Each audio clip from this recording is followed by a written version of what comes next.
Për të tretin vit radhazi, qendra për rini dhe komunitet në Gostivare është kthyer në pikë takim të kulturave të ndryshme botërore. Përmes një bashkëpunimi të ngushtë midis komunës së Gostivarit dhe Korpusit të Paqes, ka nisur edicioni i ri i kampit veror, Summer Travel Camp.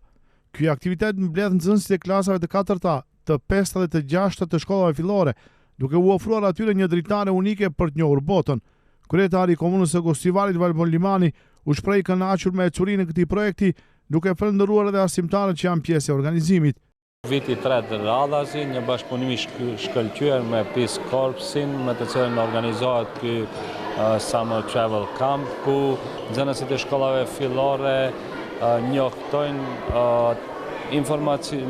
me informata të reja në lidhje me shtete të caktuara, ashtu siç më treguan këtë vit kanë mësuar diçka më tepër për Marokon, për Nepalin, për Shtetet e Bashkuara të Amerikës, Afrikën e Jugut, dhe është një aktivitet i shumë pritur nga nxënësit tanë. Patjetër tuti përmendi dhe që falenderoj të gjithë mësimdhënësve të komunës së Gostivarit, të cilat janë pjesë të këtij kampi veror, dhe shpresoj se ky bashkëpunim me Peace Corpsin do të vazhdon dhe ky kamp veror do të mbetet tradicional. Përgjatë ditëve të kampit, fëmijët mësojnë gjeografinë dhe traditat e shteteve të ndryshme, jo vetëm përmes teorisë, por edhe përmes lojrave, muzikës dhe artit. Vullnetari i Korpusit të Paqes, Karl, i cili punon drejt për drejt me nxënësit, thotë se interesi i fëmijëve dhe prindërve është i lartë dhe se ky kamp po lë gjurmë të rëndësishme në formsimin e tyre. Each year we end up having inviting the Çdo vit ne ftojmë nxënës këtu për t'u treguar dhe mësuar atyre rreth vendeve të ndryshme të botës.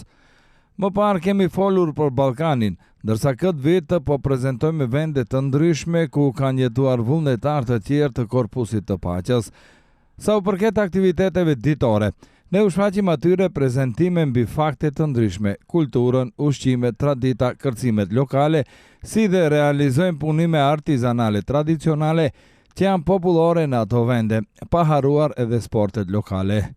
Çdo vit fëmijët e kanë adhuruar këtë eksperiencë, po ashtu edhe prindrit e tyre. Organizatorët shpresojnë që ky projekt të vazhdojë rrugtimin e tij edhe në vitet e ardhshme, duke u shndërruar një traditë e përhershme edukative për të gjithë nxënësit e Gostivarit.